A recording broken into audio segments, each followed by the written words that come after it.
তো গাইস দেখো, আজকে হচ্ছে ছুটির দিন আর আমি বাড়িতে একা থাকতে থাকতে বিরক্ত হয়ে গেছি। তাই আমি ভাবলাম কেননা নদীতে গিয়ে স্নান করা যায়। আর আমার যেমন ভাবা তেমনই কাজ, আমি আমার সাইকেলটা নিয়ে বেরিয়ে পড়লাম নদীর দিকে। আর গাইস আমি একটু পরেই চলে আসলাম নদীতে। এরপর আমি নদীতে স্নান করতে শুরু করে দিলাম। আর গাইস নদীর এত ঠান্ডা জল যে কি বলবো, সাঁতার কাটতে তো আমার খুবই ভালো লাগছে। আরে ভাই ওইটা কি? আর আমি তাড়াতাড়ি ওই জিনিসটার কাছে গেলাম। আরে গাইস এইটা তো একটা গোল্ডেন কার মনে হচ্ছে।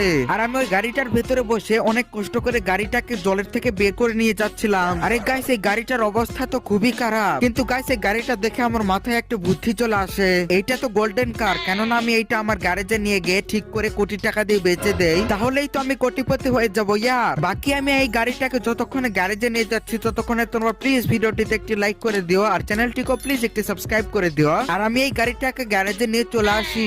এরপর আমি কিছু যন্ত্রপাতি দিয়ে গাড়িটাকে ঠিক করতে থাকি। আর গাইস এভাবে প্রায় 3 দিন ঠিক করার পর ফাইনালি আমার গাড়িটা একেবারে ঠিক হয়ে যায়। আর এই গাড়িটাকে দেখতে কত সুন্দর লাগছে ইয়া। বাকি আমি গেমের ভেতরে কোটিপতি হতে থাকি। তোমরা প্লিজ আমার চ্যানেলটিকে সাবস্ক্রাইব করে দিও। বাই।